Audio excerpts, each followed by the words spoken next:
Le souffle de Lucas s'arrêta, un silence angoissant dans les bras de sa mère, Manon. « S'il vous plaît, docteur, mon bébé est en train de mourir. » Manon fit irruption dans les services d'urgence de la clinique Saint-Raphaël, son fils de 8 mois secoué de convulsions contre sa poitrine. La fièvre était montée si haut, si vite, que son petit corps brûlait comme une braise incandescente. Une chaleur anormale, terrifiante, qui semblait consumer la vie même de l'enfant. Les lèvres du nourrisson avaient pris une teinte violacée, un bleu sinistre qui annonçait le manque d'oxygène. Ses petits yeux, d'habitude si vifs, roulaient vers l'arrière, ne laissant voir que le blanc. Le docteur Stéphane Dubois ne leva même pas les yeux de son smartphone. Assis derrière le bureau d'accueil, l'air profondément ennuyé, il faisait défiler quelque chose sur l'écran. Il avait environ 45 ans, les cheveux gominés, impeccablement peignés en arrière, une Rolex brillant ostensiblement à son poignet gauche, et un costume bleu marine de grande marque visible sous sa blouse blanche immaculée. « Madame, vous devez d'abord vous enregistrer, » dit-il d'une voix plate, dénuée de toute émotion, sans même la regarder. « Et je dois voir votre carte vitale et votre mutuelle. » « Je n'ai pas de mutuelle, mais mon bébé, cette fois, » il leva les yeux.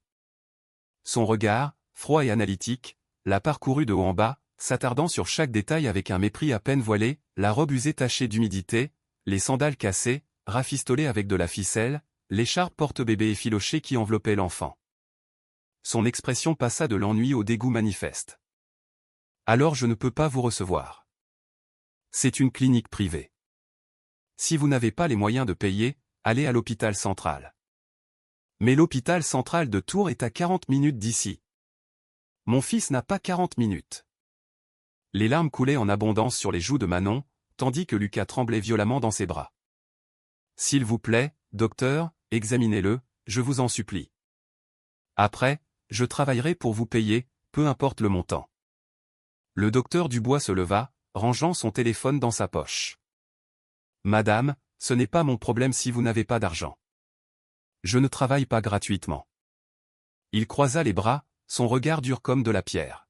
« Et franchement, si vous faites des enfants sans pouvoir les entretenir, c'est votre irresponsabilité, pas la mienne. » Manon sentit comme un couteau se planter dans sa poitrine. Le bébé eut une secousse plus forte, un filet de salive blanchâtre s'écoulant de sa bouche. « Il se meurt !» hurla Manon, le désespoir faisant éclater sa voix. « Pour l'amour de Dieu, ce n'est qu'un bébé. Et je ne suis qu'un médecin qui doit gagner sa vie. Maintenant, partez avant que j'appelle la sécurité.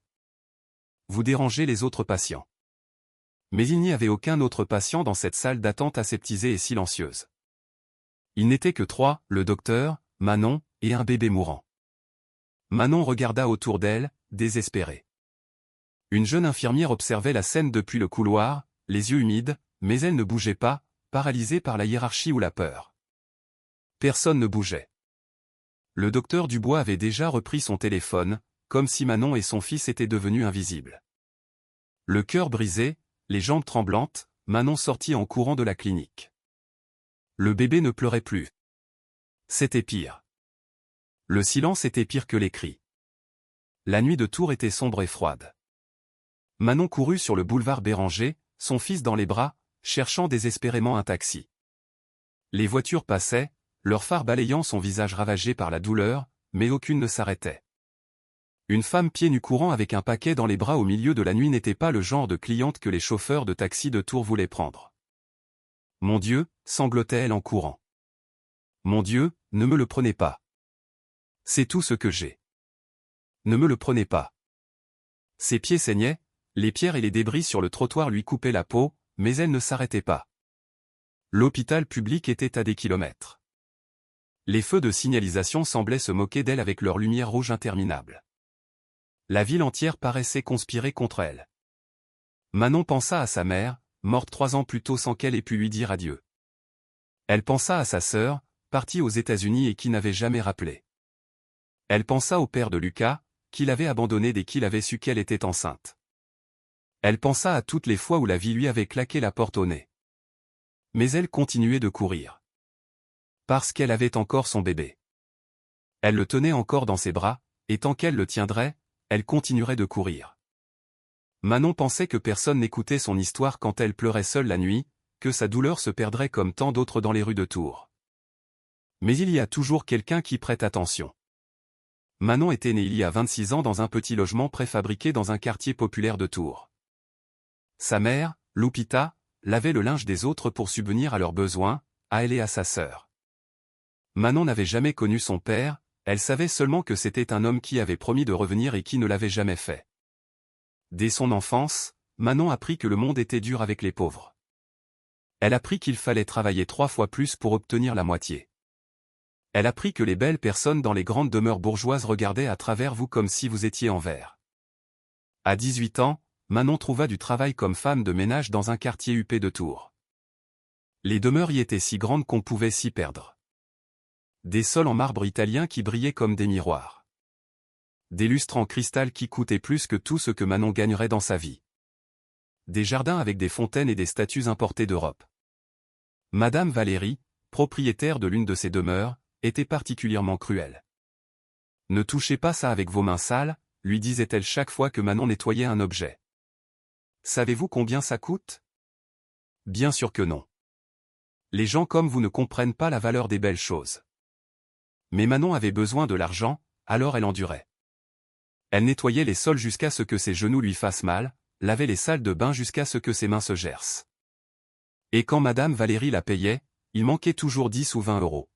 « C'est pour les choses que vous avez cassées », disait Madame Valérie avec un sourire suffisant. Manon n'avait jamais rien cassé, mais elle ne protestait pas. Elle ne pouvait pas se permettre de perdre son travail. C'est dans cette maison qu'elle rencontra Roberto. Il était le jardinier, un homme de 30 ans au sourire facile et aux mots doux. Il lui disait qu'elle était la plus belle femme qu'il ait jamais vue, qu'elle méritait mieux que de nettoyer des maisons, qu'il allait prendre soin d'elle.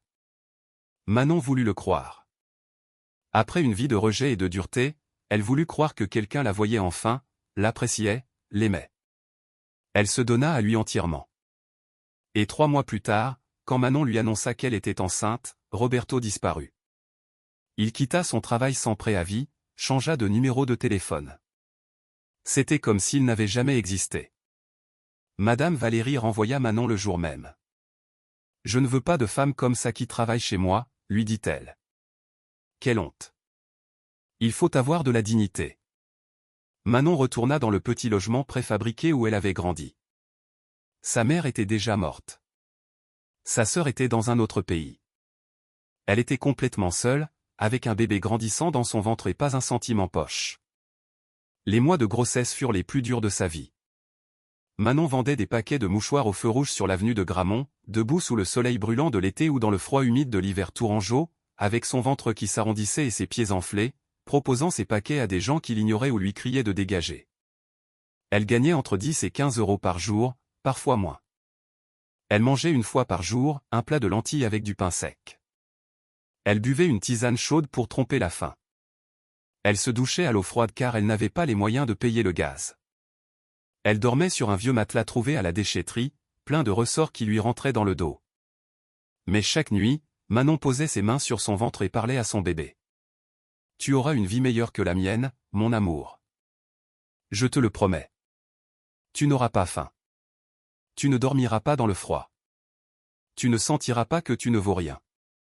Je travaillerai jusqu'à en mourir s'il le faut, mais toi, tu iras bien. » Le bébé naquit à l'hôpital central un mardi de septembre. Un garçon parfait aux yeux immenses et aux poings serrés. Manon l'appela Lucas, comme la lumière. Sa petite lumière. Les premiers mois furent durs mais magnifiques. Manon vivait pour ce bébé. Chaque sourire, chaque gazouillis, chaque fois que Lucas la regardait comme si elle était son monde entier, valait toute la souffrance. Mais Manon ne put l'allaiter longtemps. La malnutrition avait tari son lait. Elle devait acheter du lait en poudre, et le lait en poudre coûtait cher. Une boîte coûtait près de 20 euros et durait à peine une semaine. Manon redoubla d'heures au feu de signalisation, portant Lucas dans une écharpe porte-bébé attachée à sa poitrine tandis qu'elle vendait ses mouchoirs. Les gens la regardaient avec pitié ou mépris, mais personne n'aidait vraiment. Un jour, un homme dans une Mercedes-Benz lui cria depuis sa fenêtre « Vous devriez travailler au lieu de mendier avec ce bébé. » « Je travaille », répondit Manon en montrant les mouchoirs. L'homme cracha dans sa direction et démarra en trombe lorsque le feu passa au vert. Cette nuit-là, Manon compta ses pièces. Elle avait gagné 12 euros en 10 heures. Pas assez pour le lait en poudre, pas assez pour rien. Elle s'agenouilla dans son logement préfabriqué, Lucas dormant sur son matelas, et pleura les mains jointes. Mon Dieu, je sais que je n'ai pas le droit de te demander quoi que ce soit. Je sais qu'il y a des gens qui souffrent plus que moi. Mais s'il te plaît, ne laisse pas mon bébé avoir faim. Je ne te demande pas une belle maison ni de nouveaux vêtements, juste que mon fils ait à manger, s'il te plaît. Le lendemain matin, Lucas commença à avoir de la fièvre. Manon ne s'inquiéta pas au début. Les bébés ont de la fièvre. Ça passerait. Elle lui mit des linges humides sur le front, lui donna de l'eau sucrée, pria. Mais la fièvre ne baissait pas. À 16 heures, Lucas était brûlant. Ses joues étaient rouges comme des tomates. Ses pleurs étaient faibles, comme s'il n'avait plus de force. Manon courut avec lui à la pharmacie la plus proche. « J'ai besoin de quelque chose pour la fièvre de mon bébé », dit-elle au pharmacien, un homme âgé avec des lunettes épaisses. « Quel âge a-t-il » ? 8 mois. La fièvre est-elle élevée ? Manon posa sa main sur le front de Lucas. Très haute. Il est brûlant. Le pharmacien fronça les sourcils. Madame, cela peut être sérieux. Vous devez l'emmener chez un médecin. Je n'ai pas d'argent pour le médecin. Donnez-moi juste quelque chose pour faire baisser la fièvre. Le pharmacien secoua la tête. Le sirop pour bébé coûte 12 €, mais si la fièvre est très haute, le sirop ne suffira pas. Ça peut être une infection, ça peut être pire. Il a besoin de soins médicaux. Manon sentit le sol se dérober sous ses pieds. C'est le moins cher que j'ai. Manon vérifia son porte-monnaie. Elle avait 7 €, tout ce qui lui restait au monde. Vous n'avez rien de moins cher ? Le pharmacien la regarda avec une réelle préoccupation. Madame, emmenez-le à l'hôpital. Maintenant. N'attendez pas. Manon sortit de la pharmacie, les jambes flageolantes. Lucas convulsa dans ses bras pour la première fois. Son petit corps se raidit. Ses yeux se révulsèrent, et un son terrible sortit de sa gorge. La panique explosa dans sa poitrine. La clinique la plus proche était la Saint-Raphaël. Manon le savait car elle passait devant tous les jours en allant vendre ses mouchoirs. Une clinique privée avec des murs blancs et des jardins soignés, où des gens bien habillés entraient et sortaient. Manon n'y était jamais entrée. Les gens comme elle n'entraient pas dans des endroits comme ça. Mais son bébé était en train de mourir.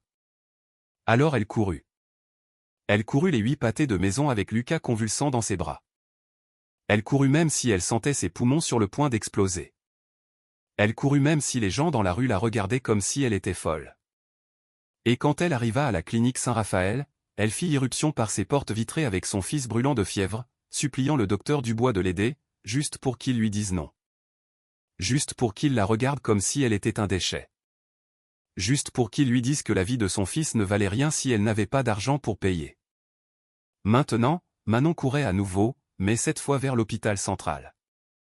Ses pieds nus martelaient le bitume. Lucas ne bougeait plus dans ses bras. Le silence du bébé était plus terrifiant que n'importe quel cri. « Taxi !» cria Manon, essayant d'en arrêter un. « S'il vous plaît, taxi !» Les taxis passaient, l'un après l'autre, comme si elle était invisible. Manon traversa une grande avenue sans regarder.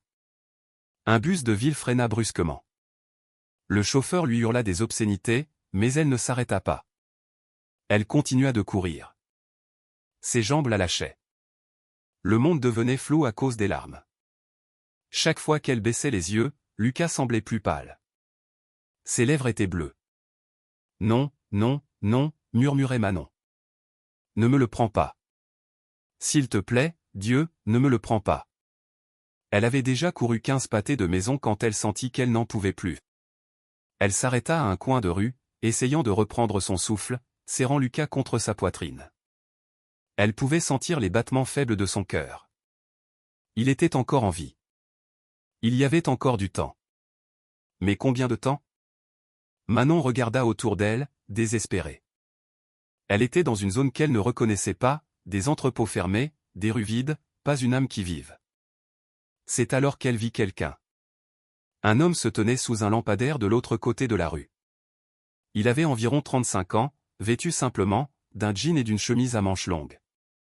Rien de spécial dans son apparence, mais il y avait quelque chose dans la façon dont il la regardait. Pas avec pitié, ni avec dégoût, mais avec quelque chose que Manon n'avait pas vu depuis longtemps, une compassion sincère. L'homme traversa la rue vers elle. « Est-ce que ça va ?» demanda-t-il. Sa voix était tranquille, apaisante. « Mon bébé ?» Manon pouvait à peine parler. « Il se meurt. Je dois aller à l'hôpital central. Mais je ne peux pas, je n'y arrive plus. » Ses jambes cédèrent, elle allait tomber. L'homme la retint par le bras, la maintenant debout. « Respirez, dit-il. Respirez profondément. » Il n'y a pas le temps de respirer, sanglota Manon. « Mon fils ?» L'homme regarda le bébé dans ses bras, étendit sa main et toucha doucement le front de Lucas. Sa main était chaude, ferme. « Il a une forte fièvre, dit-il. Depuis combien de temps ? Depuis ce matin je suis allé à une clinique, mais, Manon ne put terminer sa phrase. L'humiliation l'étouffait. L'homme hocha la tête comme s'il comprenait sans qu'elle ait besoin d'expliquer. L'hôpital central est loin, dit-il. Mais il y a une maison de santé à 3 rues d'ici, la maison de santé du Bon Espoir. Le docteur Pierre Martin y travaille. Il vous aidera. Manon le regarda, confuse. Comment savez-vous qu'il m'aidera ? L'homme sourit légèrement, un sourire étrange, comme s'il savait quelque chose qu'elle ignorait. Parce que le docteur Martin comprend que tous les enfants méritent de vivre, qu'ils aient de l'argent ou non. Allez-y maintenant, c'est ouvert toute la nuit. 3 rues tout droit, puis tournez à gauche à l'épicerie de quartier. Vous verrez une enseigne bleue. Je n'ai pas d'argent. Il ne vous fera rien payer. Allez-y. Manon voulait lui poser plus de questions, le remercier, mais l'homme reculait déjà, s'éloignant vers les ombres. « Attendez !» cria Manon.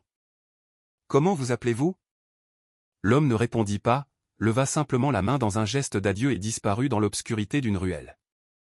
Manon resta là, perplexe. Qui était cet homme?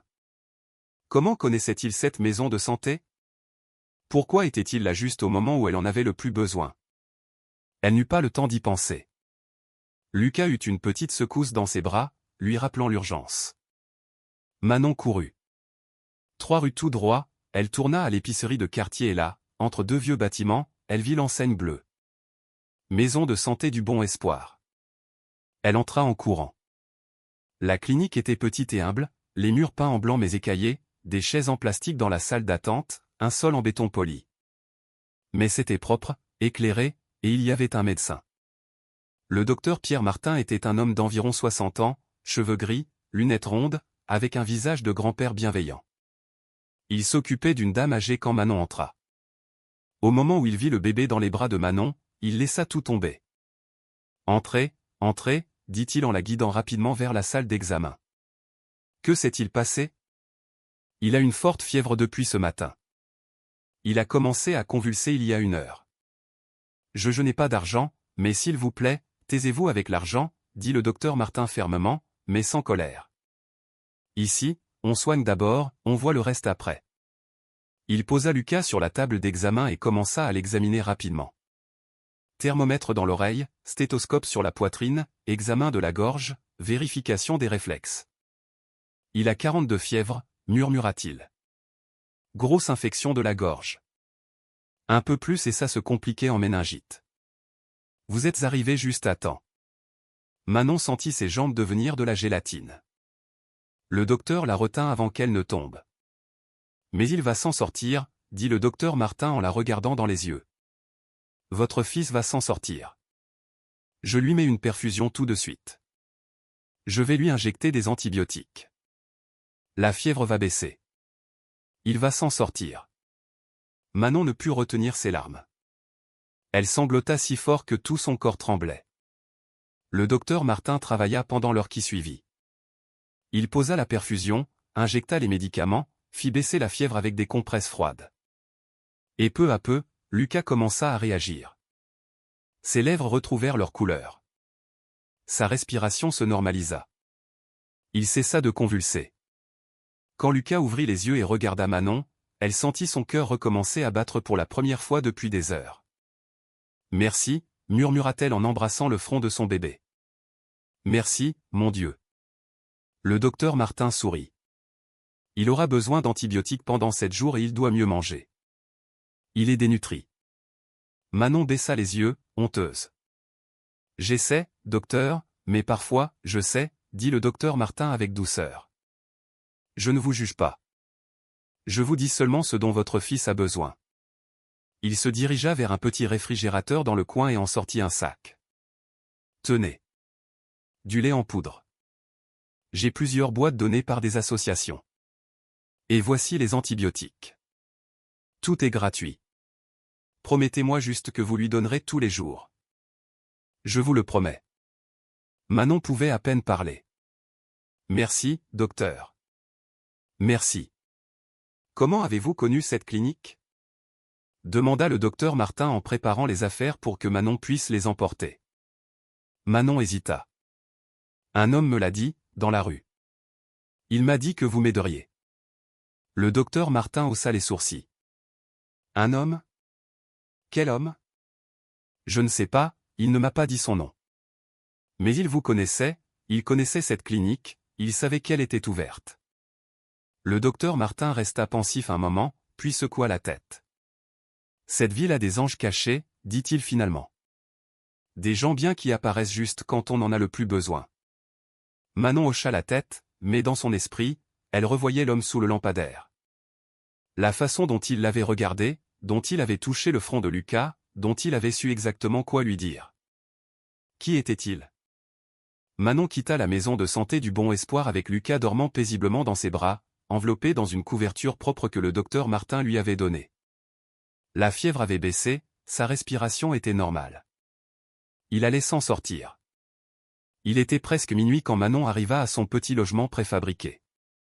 Elle coucha Lucas sur le matelas et s'assit à côté de lui, le regardant dormir. Elle ne pouvait pas détacher ses yeux de lui. Elle n'arrivait pas à croire qu'il y a quelques heures à peine, elle pensait qu'elle allait le perdre. Et elle ne pouvait s'empêcher de penser au docteur Dubois. La rage qu'elle avait ressentie à la clinique s'était transformée en quelque chose de différent, de plus profond. Ce n'était pas seulement de la rage pour ce qu'il lui avait fait à elle. C'était de la rage pour tous ceux qui viendraient après, pour toutes les mères désespérées qui frapperaient à cette porte, pour tous les enfants qui mouraient parce que quelqu'un avait décidé que leur vie ne valait pas assez. Mais que pouvait-elle faire? Elle n'était personne. Une femme pauvre qui vendait des mouchoirs au feu de signalisation. Personne ne l'écouterait, personne ne la croirait. Cette nuit-là, Manon rêva de l'homme de la rue. Dans le rêve, il se tenait dans une lumière brillante, étendait les mains vers elle et lui disait quelque chose qu'elle ne pouvait pas comprendre. Quand elle se réveilla, les mots avaient disparu, mais la sensation de paix persistait. Les jours reprirent leur cours. Lucas se rétablit complètement grâce aux antibiotiques. Manon retourna vendre des mouchoirs au feu, mais avec une gratitude nouvelle dans son cœur. Chaque fois qu'elle regardait son fils en bonne santé, elle se souvenait à quel point elle avait été proche de le perdre. 2 semaines après cette nuit terrible, Manon était au feu rouge de l'avenue de la Tranchée quand elle vit quelque chose qui lui glaça le sang. Une ambulance passa à toute vitesse, sirène hurlante, suivie d'une luxueuse voiture noire, une Mercedes-Benz. Manon reconnut le conducteur. C'était le docteur Dubois. Sa première réaction fut une haine pure. Cet homme qui avait laissé mourir son bébé, qui l'avait traité comme un déchet, qui avait décidé que l'argent valait plus que la vie d'un enfant. Mais ensuite, elle vit quelque chose qui la fit douter. Le docteur Dubois avait le visage décomposé. Il pleurait. Il conduisait de manière erratique, manquant de percuter d'autres voitures. Il suivait l'ambulance. Manon sentit quelque chose d'étrange dans sa poitrine. Pas de la compassion, pas encore, mais de la curiosité. Que lui arrivait-il? Sans trop réfléchir, Manon courut vers l'arrêt de bus, monta avec Lucas dans les bras et demanda au chauffeur de suivre l'ambulance. Le chauffeur, un homme âgé, la regarda bizarrement, mais accepta. L'ambulance arriva à la clinique Saint-Raphaël, la même clinique où le docteur Dubois avait rejeté Manon. Elle descendit du bus et observa de l'entrée. Le docteur Dubois sortit en courant de sa voiture et entra derrière les ambulanciers. Manon le suivit, en gardant ses distances. Ce qu'elle vit la laissa sans voix. Sur le brancard de l'ambulance, il y avait une petite fille, pas plus de 5 ans, avec des cheveux blonds en couette et une robe rose tachée de sang. Les ambulanciers la transportaient en courant vers les urgences, et derrière eux, pleurant de façon inconsolable, se trouvait le docteur Dubois. « C'est ma fille !» criait-il. « C'est ma fille. S'il vous plaît, sauvez-la. » Manon resta paralysée à l'entrée. La petite fille était sa fille. Sa fille était en train de mourir. L'homme qui avait rejeté son bébé suppliait maintenant qu'on sauve le sien. Un médecin sortit des urgences et parla au docteur Dubois. Manon ne pouvait pas entendre les mots exacts, mais elle vit le docteur Dubois s'effondrer contre le mur, le visage dans les mains. Manon aurait dû partir. Elle aurait dû ressentir de la satisfaction, une justice poétique, l'univers faisant payer au docteur Dubois sa cruauté. Mais quand elle vit cet homme pleurer, elle ne vit qu'un père terrifié, tout comme elle l'avait été 2 semaines plus tôt. Manon s'approcha lentement. Le docteur Dubois était assis par terre dans le couloir, le dos contre le mur, sanglotant. Il ne la vit pas s'approcher. « Docteur Dubois », dit doucement Manon. Il leva les yeux. Il ne la reconnut pas au début. Ses yeux étaient rouges, gonflés de larmes. « Que s'est-il passé ?» demanda Manon. Ma fille, sa voix se brisa. Elle jouait dans le jardin, elle est tombée, s'est cognée la tête, elle a perdu connaissance, je ne sais pas si elle va, il ne put terminer. Il se couvrit le visage et continua de pleurer. Manon s'assit par terre à côté de lui. Lucas dormait paisiblement dans ses bras, en parfaite santé. Elle va s'en sortir, dit Manon, même si elle ne savait pas si c'était vrai. Le docteur Dubois la regarda vraiment pour la première fois. Et alors, il la reconnut. Manon vit le moment exact où le souvenir le frappa. Ses yeux s'écarquillèrent de choc. « Vous êtes, oui, dit Manon. Je suis la femme que vous avez rejetée il y a 2 semaines. La femme avec le bébé mourant. » Le docteur Dubois devint pâle comme un fantôme. Commença-t-il, mais les mots ne sortaient pas. Votre bébé, il va bien, dit Manon en lui montrant Lucas endormi. Un médecin l'a sauvé. Le docteur Martin, de la maison de santé du Bon Espoir. Le docteur Dubois ferma les yeux. Les larmes continuaient de couler. Je suis désolé, murmura-t-il. Mon Dieu, je suis tellement désolé. Manon ne dit rien, resta juste assise là, serrant son fils dans ses bras pendant que le docteur Dubois s'effondrait à côté d'elle. 1 heure passa, puis 2. Les médecins travaillaient toujours sur la fille du docteur Dubois. Personne ne sortait pour donner des nouvelles. Le docteur Dubois arpentait le couloir comme un animal en cage. Manon était toujours assise par terre, attendant. Elle ne savait pas pourquoi elle restait, elle savait seulement qu'elle devait rester. Finalement, un médecin sortit du bloc opératoire. Il était jeune, l'air sérieux. Docteur Dubois. Le docteur Dubois courut vers lui. Comment va-t-elle? Comment va ma fille? Le jeune médecin soupira. Elle est stable, mais elle a besoin d'une intervention chirurgicale d'urgence. Elle a une hémorragie cérébrale. Si nous n'opérons pas dans les 2 prochaines heures, opérez. L'interrompit le docteur Dubois. N'importe quoi, faites ce que vous avez à faire. Le problème, c'est que nous avons besoin d'un neurochirurgien spécialisé. Le seul disponible est à l'hôpital civil. Il faudrait la transférer. Alors transférez-la. Appelez l'ambulance. Le jeune médecin secoua la tête. Nous ne pouvons pas la transférer, elle est trop instable. Elle ne survivrait pas au trajet.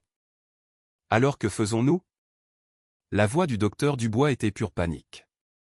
On la laisse mourir? Nous pouvons tenter l'opération ici, mais je ne suis pas neurochirurgien. Le risque est très élevé. Le docteur Dubois se passa les mains dans les cheveux, son esprit travaillant clairement à toute vitesse, pesant les options, calculant les probabilités. Mais cette fois, ce n'était pas un patient sans argent. C'était sa fille. Ses calculs ne servaient à rien. Faites ce que vous pouvez, dit-il finalement. S'il vous plaît. Le jeune médecin hocha la tête et retourna au bloc. Le docteur Dubois se laissa de nouveau tomber contre le mur. Manon s'approcha. Voulez-vous un café? Demanda-t-elle. Il la regarda comme s'il ne comprenait pas la question. Pourquoi êtes-vous ici? Demanda-t-il. Après ce que je vous ai fait. Pourquoi êtes-vous ici? Manon n'avait pas de réponse. Elle haussa simplement les épaules. Parce que je sais ce que l'on ressent. Le docteur Dubois se couvrit le visage de ses mains. Je suis un monstre, murmura-t-il. Vous n'êtes pas un monstre, dit Manon. Vous avez juste oublié quelque chose d'important. Quoi? Que nous sommes tous égaux quand nos enfants meurent. Peu importe combien d'argent vous avez. Peu importe la voiture que vous conduisez. Quand votre enfant souffre, vous êtes comme moi. Comme cette dame que vous avez rejetée hier, comme cet homme que vous n'avez pas pu soigner la semaine dernière parce qu'il n'avait pas de mutuelle. Le docteur Dubois la regarda avec des yeux rouges. Vous aviez raison, dit-il. Ce que vous m'avez dit que c'était un bébé, qu'il se mourait. Vous aviez raison. Je ne dis pas ça pour vous faire sentir plus mal, dit Manon. Je vous le dis pour que vous vous en souveniez. Quand votre fille s'en sortira, et elle s'en sortira, parce que Dieu est bon, je veux que vous vous en souveniez. Le docteur Dubois hocha la tête, incapable de parler. 3 heures de plus passèrent. La chirurgie s'éternisait. Le docteur Dubois tournait en rond. Manon priait en silence, Lucas dormant sur ses genoux. C'est alors qu'un événement étrange se produisit. Les lumières de la clinique clignotèrent 1 fois, 2 fois, et s'éteignirent complètement. Tout fut plongé dans l'obscurité. Le docteur Dubois cessa de marcher. Qu'est-ce qui se passe? Demanda-t-il. Manon regarda autour d'elle. Toute la clinique était dans le noir. On entendait des cris de panique provenant d'autres salles. Le bourdonnement des machines s'était arrêté. Panne de courant. Non. Hurla le docteur Dubois. Non, non, non. Ma fille est en train d'être opérée. Il courut vers la salle d'opération. Manon le suivit. La salle n'était éclairée que par des lampes de poche d'urgence. Les médecins travaillaient frénétiquement. Les machines vitales étaient mortes. Pas de lumière, pas de moniteur, rien. Il nous faut le générateur, cria le jeune médecin. Où est le générateur? Il ne fonctionne pas, répondit une infirmière. Quelque chose a lâché. Le docteur Dubois devint blême. Sans les machines, il ne put terminer la phrase. Manon le prit par le bras. Priez, lui dit-elle. Quoi? Priez. C'est la seule chose que nous puissions faire. Le docteur Dubois la regarda comme si elle était folle, puis, lentement, il joignit ses mains. À ce moment-là, il se produisit quelque chose qu'aucun d'eux ne pourrait jamais expliquer. Le temps s'arrêta. Pas littéralement. Les horloges continuaient de tourner, les cœurs de battre, mais il y eut un silence. Un silence si profond qu'il semblait que l'univers entier retenait son souffle. Et dans ce silence, une silhouette apparut au bout du couloir. C'était le même homme. L'homme qui avait aidé Manon cette nuit-là, vêtu des mêmes vêtements simples. Mais maintenant, il y avait quelque chose de différent en lui. Une lumière qui ne venait d'aucune lampe, une présence qui emplissait l'espace. Il marcha vers eux. Ses pas ne faisaient aucun bruit. Manon sentit les larmes jaillir de ses yeux sans savoir pourquoi. Le docteur Dubois resta immobile, regardant l'homme avec un mélange de confusion et de peur. L'homme s'arrêta devant eux. La paix soit avec vous, dit-il. Sa voix était douce mais puissante, comme un tonnerre lointain. Qui êtes-vous? Demanda le docteur Dubois d'une voix tremblante. L'homme ne répondit pas directement. Au lieu de cela, il regarda le docteur Dubois avec des yeux qui semblaient voir directement dans son âme. Stéphane, dit-il, le prénom du docteur Dubois, un prénom que personne n'utilisait dans cette clinique. Combien vaut une vie? Le docteur Dubois recula d'un pas. Comment connaissez-vous mon nom? Combien vaut une vie? Répéta l'homme. Il y a 2 semaines, vous avez décidé que la vie d'un bébé valait 90 €, le coût d'une consultation qui vous aurait pris 10 minutes. Aviez-vous raison? Les genoux du docteur Dubois fléchirent. Il tomba au sol. Non, murmura-t-il. Je n'avais pas raison. Votre fille est là, dit l'homme en désignant la salle d'opération. Mourante. Combien vaut sa vie? Tout, répondit le docteur Dubois en pleurant. Tout ce que j'ai, tout ce que je suis. Sa vie vaut tout. Et le bébé de Manon? Combien valait sa vie? Le docteur Dubois ne put répondre. Il pleurait seulement, le visage contre le sol froid de la clinique. L'homme se tourna vers la salle d'opération, posa sa main sur la porte, et les lumières revinrent. Pas progressivement, pas avec le bruit d'un générateur qui démarre. Elles revinrent simplement, comme si elles n'étaient jamais parties. Les médecins à l'intérieur crièrent de soulagement. Les machines vitales reprirent vie. Les moniteurs affichèrent le cœur de la petite fille qui battait, faiblement, mais il battait. Le jeune médecin sortit en courant de la salle. « Elle est vivante !» cria-t-il. « Elle est vivante !» Nous avons pu terminer l'opération. Elle va s'en sortir. Elle va s'en sortir. Le docteur Dubois se releva en titubant, n'en croyant pas ses yeux. Il se tourna vers l'homme pour le remercier, pour lui demander ce qui s'était passé, qui il était. Mais l'homme n'était plus là. Manon et le docteur Dubois regardèrent autour d'eux. Le couloir était vide. Il n'y avait personne d'autre. Il était impossible que quelqu'un ait pu sortir si vite. Où est-il allé? Demanda le docteur Dubois. Avez-vous vu où il est allé? Manon secoua la tête, mais dans son cœur, elle savait. Elle savait qui il était. Elle l'avait su depuis cette première nuit, même si elle n'avait pas osé y croire. Le docteur Dubois se laissa tomber sur une chaise, tremblant de la tête aux pieds. Qu'est-ce que c'était? Demanda-t-il. Qu'est-ce qui vient de se passer? Un miracle, dit simplement Manon. Mais cet homme qui était-il? Manon s'assit à côté de lui. Je crois que vous savez déjà qui il était. Le docteur Dubois ferma les yeux.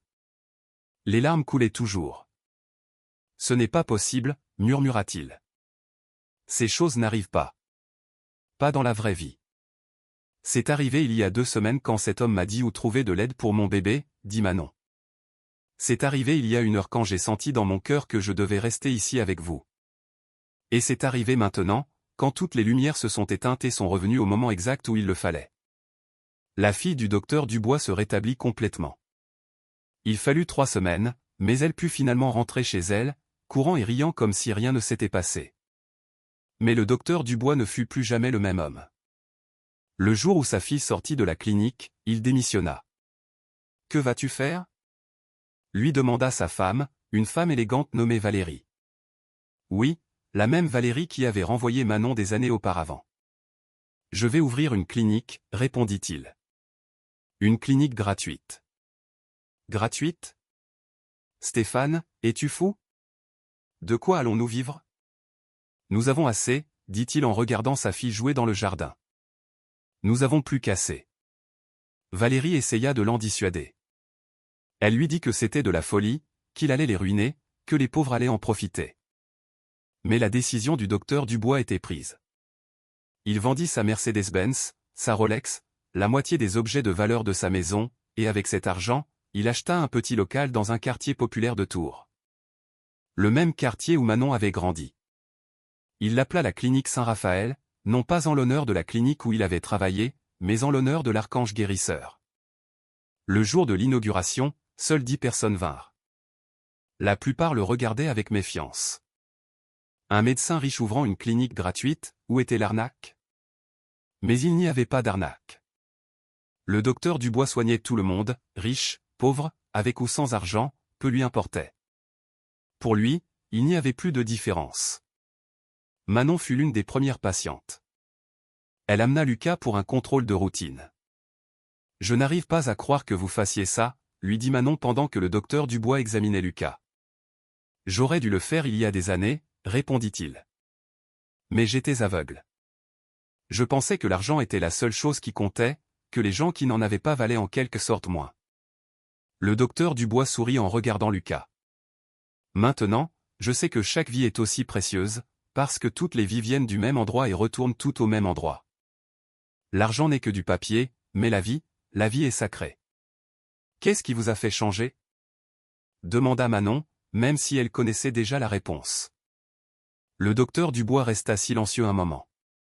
Cet homme, dit-il finalement. Celui que nous avons vu à la clinique. Je ne peux pas l'expliquer, ça n'a aucun sens. Mais depuis cette nuit-là, c'est comme si je voyais le monde différemment, comme si je m'étais réveillé d'un très long rêve. Pensez-vous qu'il était réel? Demanda Manon. Le docteur Dubois la regarda dans les yeux. Oui, je crois qu'il était réel. Et je crois qu'il est venu nous enseigner quelque chose. À moi, spécifiquement, parce que j'avais besoin d'apprendre. Que aviez-vous besoin d'apprendre? Que nous ne sommes pas ici pour accumuler, nous sommes ici pour donner. Et que chaque personne que nous voyons, chaque patient que nous rejetons, chaque enfant que nous laissons mourir, est une occasion manquée d'être ce que nous sommes censés être. Manon sentit les larmes couler sur ses joues. Merci, murmura-t-elle. D'avoir changé. Merci à vous, répondit le docteur Dubois. D'être resté cette nuit-là. De ne pas m'avoir laissé seul. De m'avoir montré ce que signifie vraiment le pardon. Au cours des mois suivants, la clinique Saint-Raphaël devint un refuge pour les plus démunis. Le docteur Dubois embaucha 2 infirmières et un autre médecin. Il soignait plus de 100 patients par jour. Mais il manquait encore quelque chose. Un soir, le docteur Dubois fermait la clinique quand quelqu'un frappa à la porte. Il était tard, plus de 23 heures. Normalement, il n'aurait pas ouvert, mais quelque chose lui dit de le faire. Il ouvrit la porte. C'était le même homme, vêtu de vêtements simples, avec un sourire tranquille sur son visage. Le docteur Dubois resta pétrifié. Vous, fut tout ce qu'il put dire. L'homme hocha la tête. Puis-je entrer? Le docteur Dubois ouvrit grand la porte, les mains tremblantes. L'homme entra et regarda autour de lui, observant la clinique. Il vit les murs peints de couleurs vives, les dessins d'enfants collés au mur, les chaises usées mais propres de la salle d'attente, les médicaments bien rangés sur l'étagère. « Tu as fait quelque chose de beau ici, Stéphane, dit l'homme. Qui êtes-vous? Demanda le docteur Dubois d'une voix tremblante. S'il vous plaît, j'ai besoin de savoir. L'homme se tourna vers lui, et à ce moment, il y avait quelque chose de différent dans son apparence. Pas qu'il ait changé physiquement, mais il y avait une lumière qui venait de l'intérieur et qui illuminait tout l'espace. Je crois que tu le sais déjà, dit doucement l'homme. Le docteur Dubois tomba à genoux. Jésus, murmura-t-il. L'homme s'approcha et posa sa main sur la tête du docteur Dubois. Son contact était chaud, doux. Je suis fier de toi, Stéphane. Tu as appris, tu as changé, et maintenant tu aides mes plus petits enfants. Mais moi, le docteur Dubois pleurait. J'ai fait des choses terribles. J'ai laissé des gens mourir, j'ai rejeté des enfants malades. Comment pouvez-vous être fier de moi? Parce que tu as reconnu ton erreur. Parce que tu t'es repenti. Parce que tu as changé. Le pardon est toujours disponible pour ceux qui le cherchent vraiment. Pourquoi moi? Demanda le docteur Dubois. Pourquoi m'avez-vous donné une seconde chance? Parce que tout le monde mérite une seconde chance. Et une troisième, et autant que nécessaire. C'est ainsi que fonctionne l'amour. Jésus s'assit sur l'une des chaises de la salle d'attente. Il fit signe au docteur Dubois de s'asseoir à côté de lui. Je suis venu te dire quelque chose, Stéphane. Ton travail ici ne fait que commencer. Cette clinique va grandir, elle va aider des milliers de personnes. Mais tu as besoin de quelque chose de plus. De quoi ai-je besoin? Tu as besoin d'aider d'autres médecins à comprendre ce que tu as compris. Qu'être médecin n'est pas un commerce, c'est une vocation, un privilège. Et que chaque personne qui entre par cette porte est sacrée. Comment faire cela? Jésus sourit. Raconte ton histoire. Raconte ce qui s'est passé. Raconte comment tu as rejeté Manon et son bébé. Raconte comment tu as failli perdre ta fille. Raconte comment tu t'es transformé. N'aie pas peur de la honte. La honte est le prix que nous payons pour grandir. Le docteur Dubois hocha la tête, essuyant ses larmes. Je le ferai. Je le promets. Il y a autre chose, dit Jésus. Manon. Quoi, Manon? Elle aussi a une vocation. Elle a un don avec les gens, une capacité à se connecter, à comprendre la douleur des autres.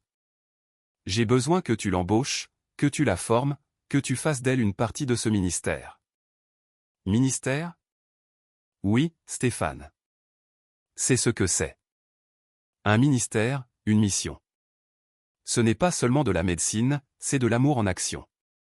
Le docteur Dubois sentit quelque chose s'élargir dans sa poitrine, un sentiment de but qu'il n'avait jamais ressenti auparavant, même dans ses meilleurs jours en tant que chirurgien à succès. « Je ferai tout ce que vous me demanderez, dit-il.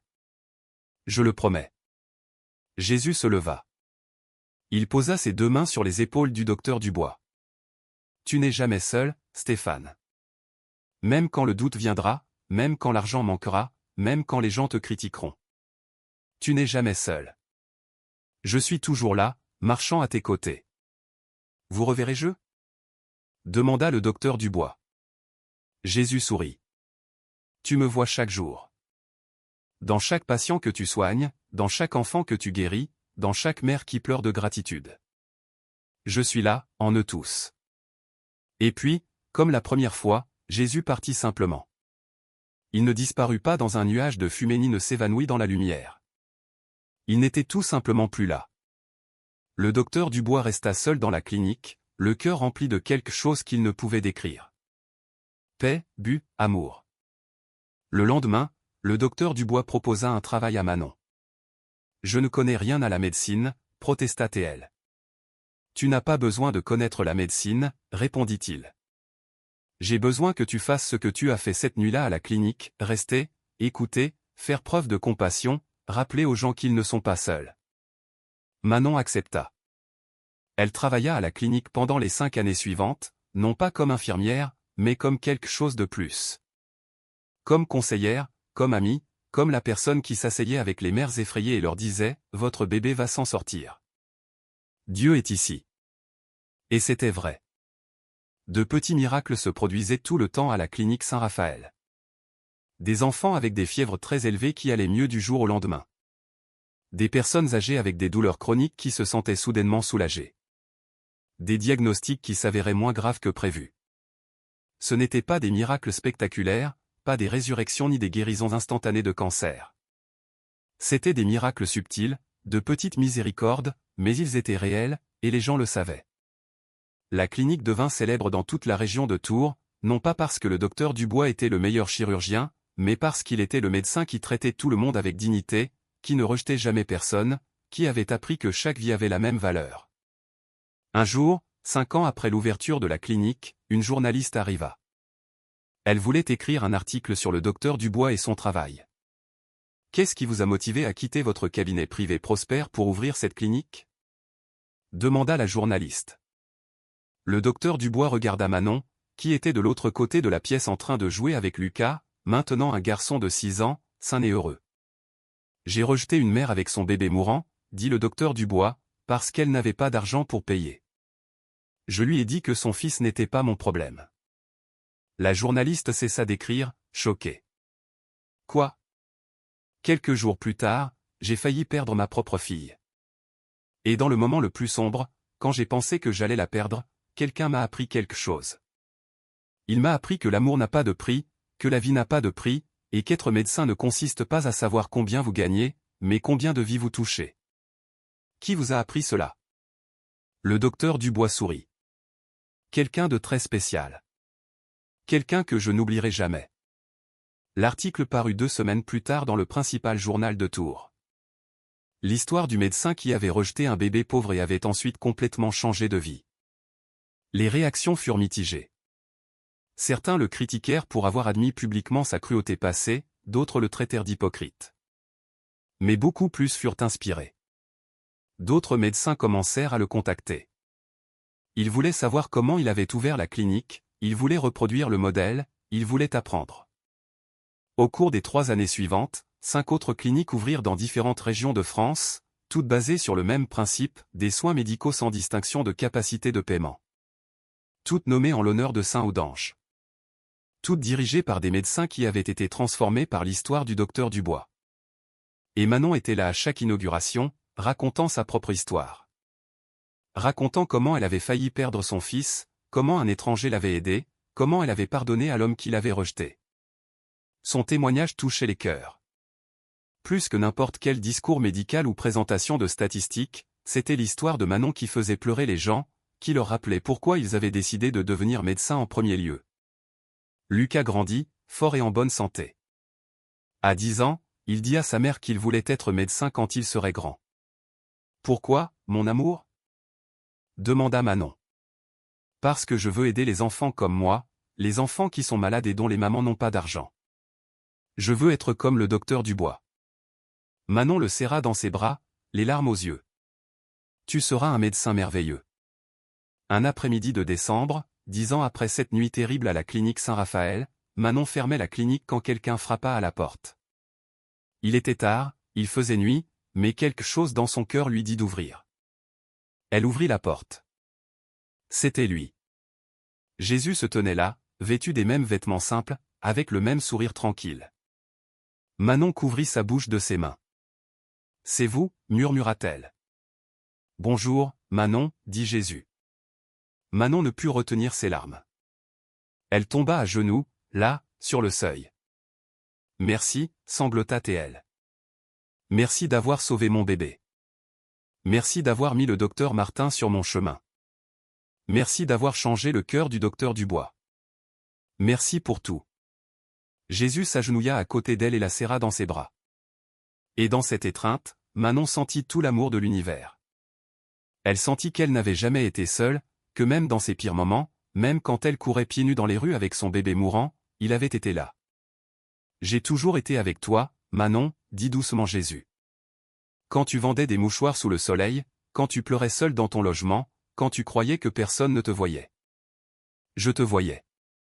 Je t'ai toujours vu. Pourquoi moi? Demanda Manon.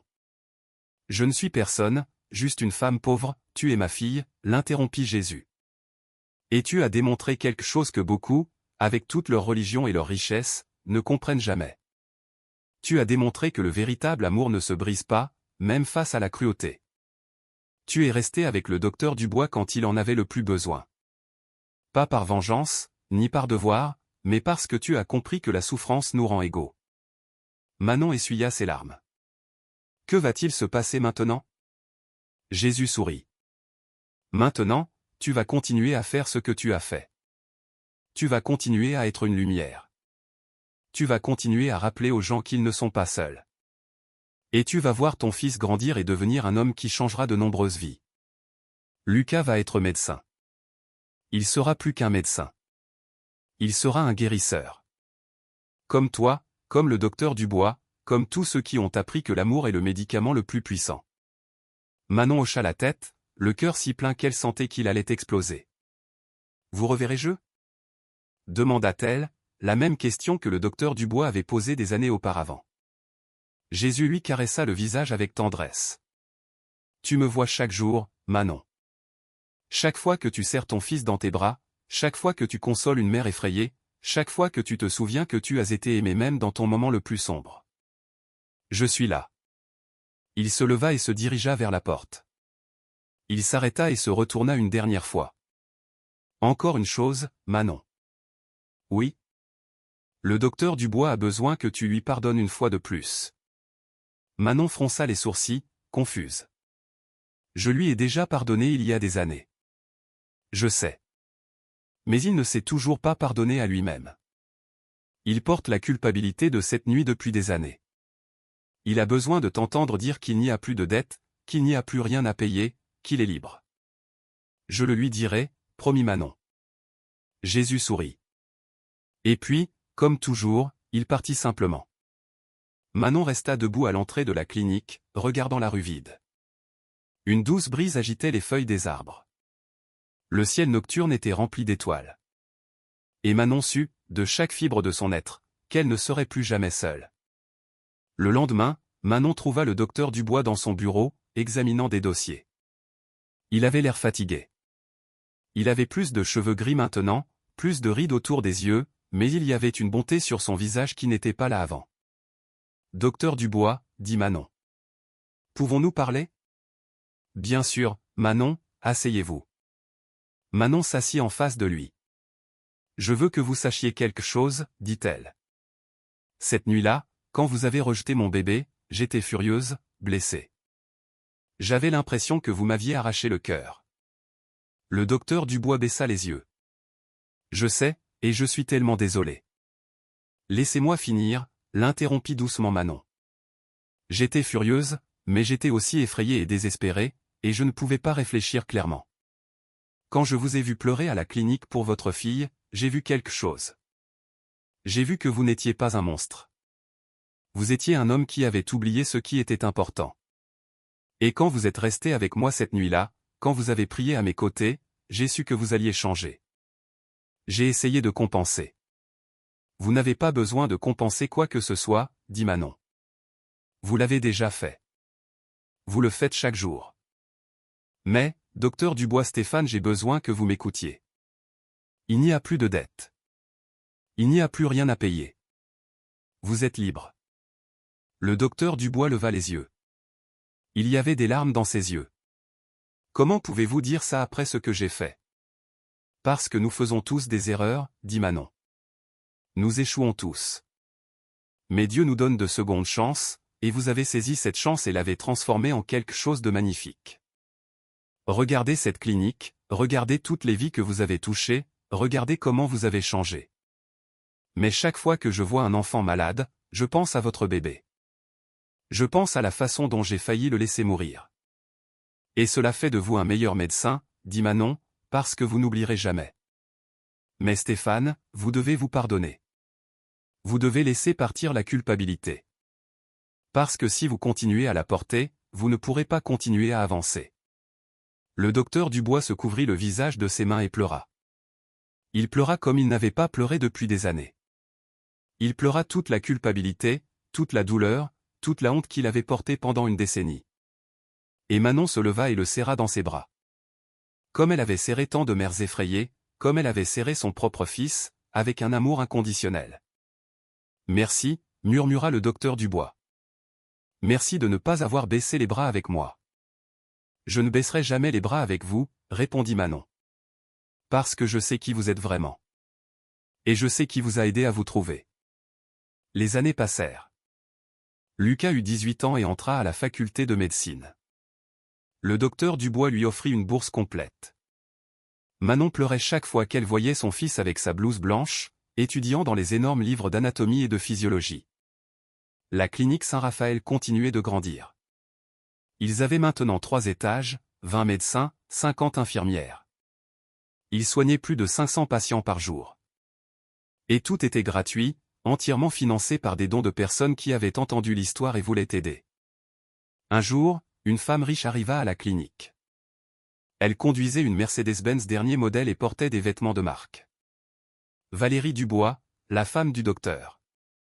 Manon la reconnut immédiatement. C'était la même femme qui l'avait renvoyée des années auparavant, alors qu'elle était enceinte. La dame qui lui avait dit qu'elle n'avait pas de dignité. Valérie ne la reconnut pas. Je dois voir le docteur Dubois, dit Valérie d'une voix pressante.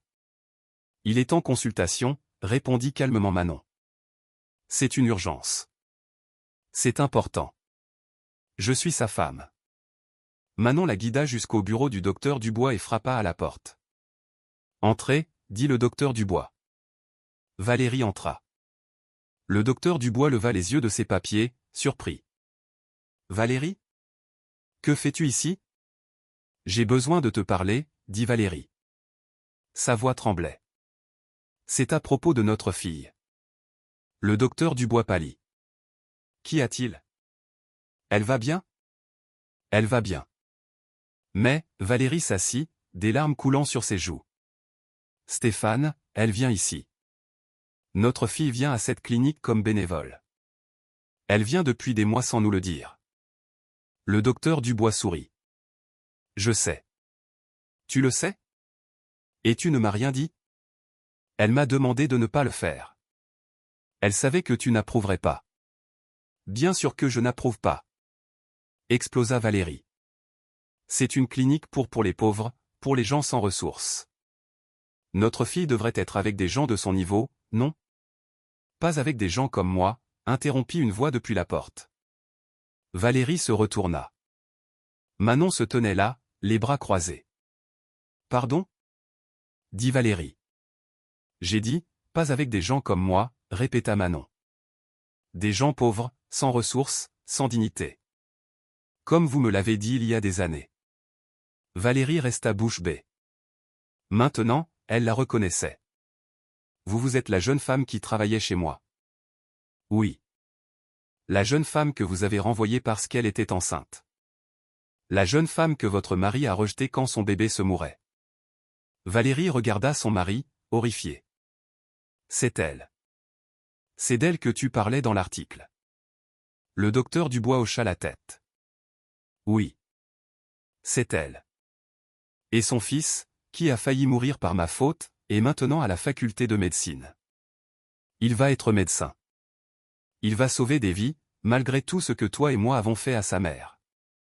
Valérie s'effondra sur la chaise, complètement perdue. Manon s'approcha et s'assit en face d'elle. Madame Dubois, dit-elle doucement. Je ne suis pas venue ici pour vous faire sentir mal. Je suis venue parce que votre mari m'a demandé de venir. Il m'a dit que vous êtes ici parce que vous avez peur. Peur? Valérie leva les yeux, rouge. Peur de quoi? Peur de perdre votre fille. Peur qu'elle voie le monde différemment de vous. Peur qu'elle choisisse un chemin que vous ne comprenez pas. Valérie ne put le nier. Elle hocha simplement la tête en pleurant. Je n'ai pas grandi comme elle, dit Valérie. J'ai grandi dans la pauvreté, comme vous. Et je me suis promis que je ne retournerai jamais à cette vie, que je ferai tout mon possible pour que ma fille ne connaisse jamais la faim, l'humiliation, la douleur que j'ai connue. Mais dans le processus, dit doucement Manon, vous avez oublié quelque chose d'important. Quoi? Que la douleur nous rend humains. Que la lutte nous rend forts. Et qu'aider les autres est ce qui donne un sens à la vie. Valérie se couvrit le visage de ses mains. Je ne veux pas que ma fille souffre. Elle ne va pas souffrir, dit le docteur Dubois. Elle va servir. Il y a une différence. Mais pourquoi? Demanda Valérie. Pourquoi veut-elle faire ça? Elle a tout ce que je n'ai jamais eu. Parce qu'elle a quelque chose de plus précieux que l'argent, dit Manon. Elle a de la compassion. Elle a de l'amour. Et c'est vous qui lui avez appris ça, sans vous en rendre compte. C'est vous qui le lui avez enseigné. Valérie regarda Manon, confuse. Moi?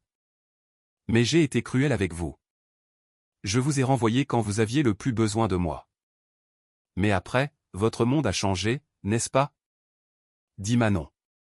Quand votre fille a failli mourir, quand votre mari a quitté son cabinet privé, votre vie a changé.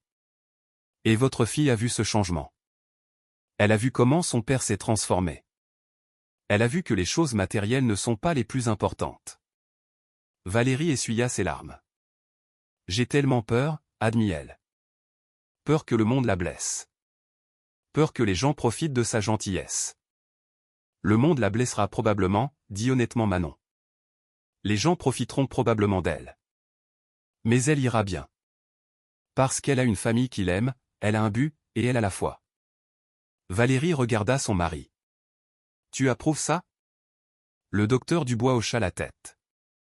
Non seulement j'approuve, mais je suis fier. Notre fille fait exactement ce qu'elle doit faire.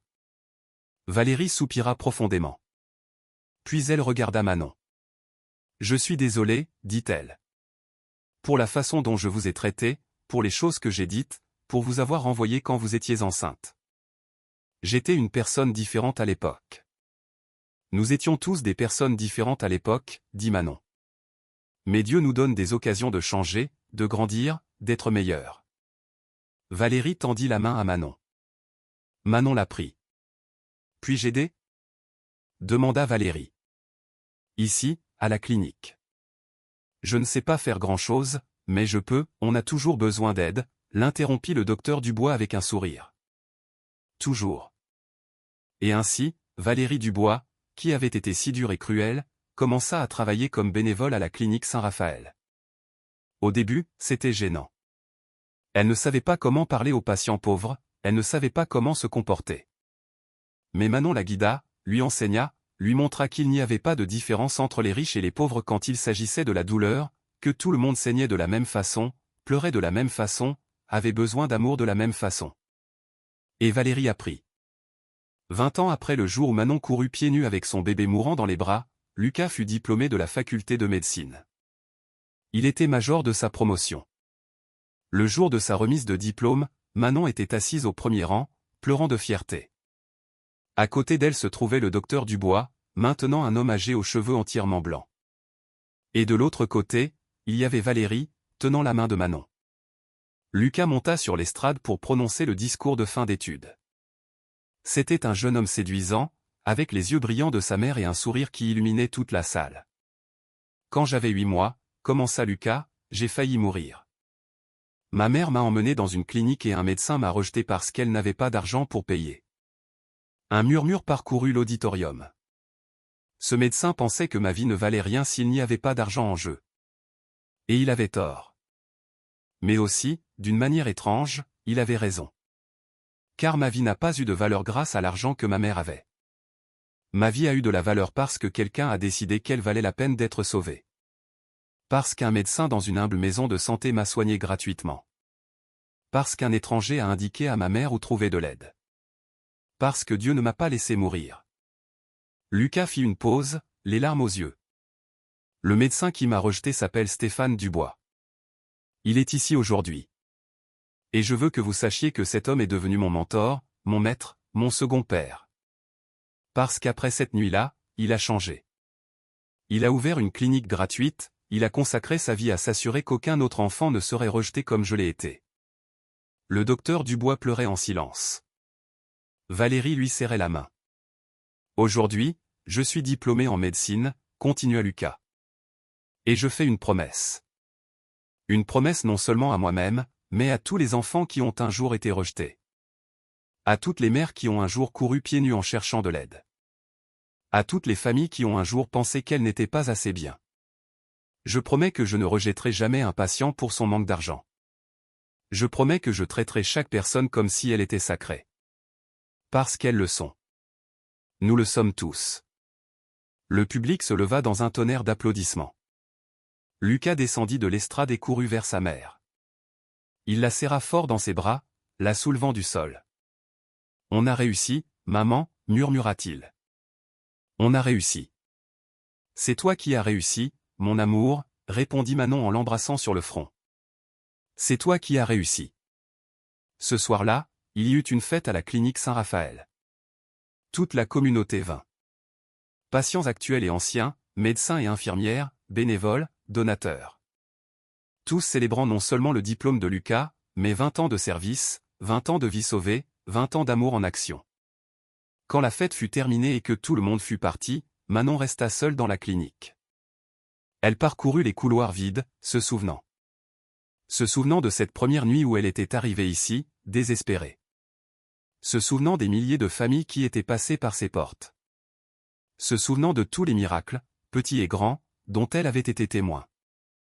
Elle s'arrêta devant une photo sur le mur. C'était une photo du jour de l'inauguration. Le docteur Dubois, encore jeune, coupant le ruban. Et là, à l'arrière-plan, presque imperceptible, il y avait un homme. Un homme avec des vêtements simples, qui observait. Manon s'approcha de la photo, regarda l'homme de plus près et sourit. « Vous avez toujours été là, » murmura-t-elle. « Toujours. » Elle sentit une présence derrière elle. Elle se retourna. Jésus se tenait là, vêtu des mêmes vêtements simples, avec le même sourire tranquille. Mais maintenant, il y avait quelque chose de plus sur son visage, une joie pure.